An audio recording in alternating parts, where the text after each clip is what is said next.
Toronto condo buyers could be making a huge mistake. In a market with lots to choose from, with overall uncertainty, with a small but very vocal corner of the internet calling for a real estate crash, condo buyers need to know how to make good decisions. So if you're someone that wants to get into the condo market this year and you don't want to make a mistake, make sure to watch this video till the end. Welcome back to the channel. My name's Tom Storey. If you learn anything new today, all I ask is give this video a like and make sure you get subscribed to join our growing community. Our team's had the opportunity to work with hundreds of first-time home buyers over the years here in the city of Toronto. So if you're someone in that position looking for an expert, you can also book a call with us in the first link in the description. It really comes down to 5 mistakes you want to avoid if you're buying a condo in the city of Toronto. And just to be clear, this advice is for people buying a condo to actually live in. This is not advice for investors. This is advice for end users. The first potential mistake is buying a property that is currently tenanted. Now, over the years, we've bought and sold many tenanted properties for our clients, but in a market like today where there's lots to choose from and price points haven't really gone up in a long time, you're taking on a bit of a risk by buying a tenanted property. Now, there's 2 scenarios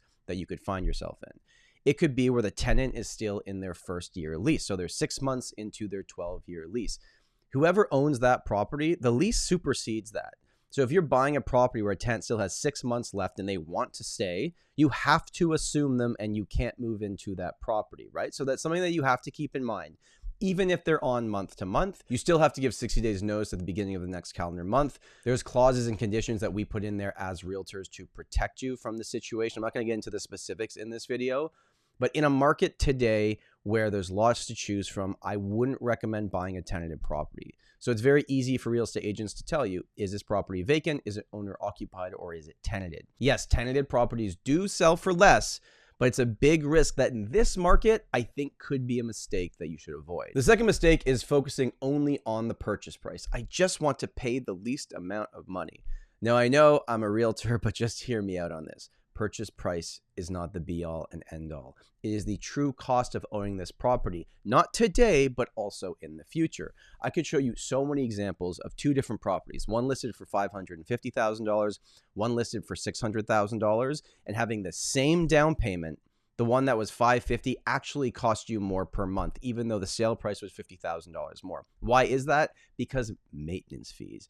Older buildings typically have higher maintenance fees. So although purchase price is what we all focus on, what you should be looking at is, well, in a few years, what's the actual carrying cost going to be? In 10 years, is what I'm buying today going to be as saleable as this other one? So of course, we all want to pay less money when we're buying a property, but purchase price is not the only thing to focus on. Carrying cost and potential resale of the property in the future is equally important. The third mistake is buying a condo just on price per square foot. Now, I take a little bit of blame on this one because I've been talking about price per square foot for literally 8 years here on the internet. And it's a great metric to try to understand value.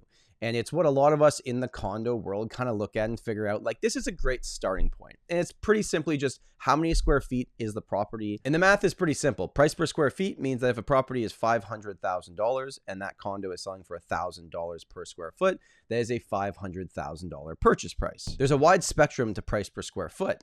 And the big thing too is when we're doing price per square foot, you shouldn't be including parking spots. You should be adding that value after the fact. So if 2 units sell, but one has parking and one doesn't, the price per square foot, if you're adding the parking spot in, isn't really that helpful. There's also so many other variables. Even if you get a property in a building that typically sells for $1,000 a square foot, and you only paid $900, but it's got a long hallway as you walk in, which in my opinion is wasted space.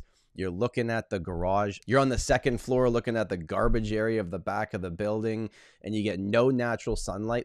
No wonder it sold for less per square foot. So although it is a great starting point to understand values of condos, it is not the be all end all. This is why you really have to get out there and actually view properties and think to yourself, what would it actually be to live here? And is this difference in value worth it? And why is this property cheaper than all the other ones? There's always a reason. Mistake number 4, believing that buying a property under the asking price means that you got a great deal. I get it. Every buyer in today's market, especially with so much to choose from, with uncertainty out there, they want to feel like they're getting a good deal because they hold the cards right now in the Toronto condo market. But I've seen it many times where a property is completely overpriced and sells for like 10 grand under asking. It's like, yeah, it technically sold under asking, but the asking price was way too high anyways. And then on the other side of things, we've had many experiences where a property has been listed overpriced for a period of time, and then they take it off the market and they relist at a much, much lower price with an offer date. So let's give you an example here. A property was listed at $600,000 and didn't sell because its real market value is probably closer to $550,000. They take it off the market after it's been stale at $600,000 and they relist it at $499,000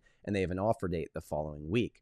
In this scenario, a buyer could buy this property at $540,000, which is $40,000 over the asking price, which is just event pricing or marketing price would be the real estate terms that we would use. And I think in this scenario, they're still getting it $10,000 lower than the real value. So they're getting a great deal by paying $40,000 over the asking price versus someone that buys the same property at $585,000, $590,000, where they're getting $10,000 to $15,000 off the asking price.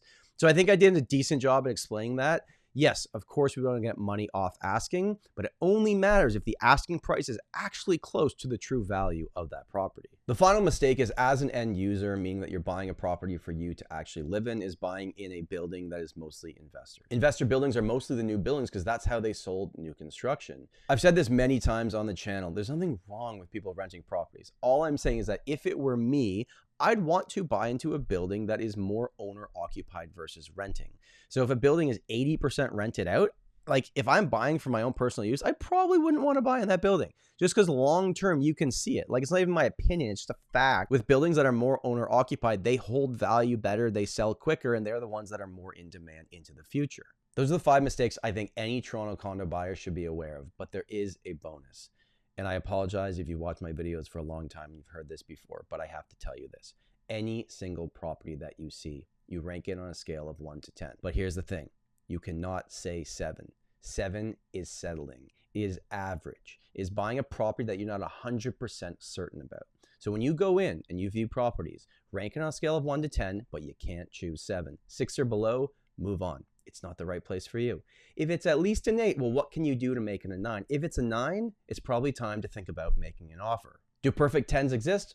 Of course they do. They just sell really quick and they usually have multiple offers. Hope you found this video valuable. If you want to get more in depth on buying a condo here in the city of Toronto, you can watch our Ultimate Condo Buyer's Guide. I still think it's the best video I've ever posted on this channel in terms of education, actually helping people make better decisions. My name's Tom Storey. Thank you so much for watching. And remember, home is where your story begins.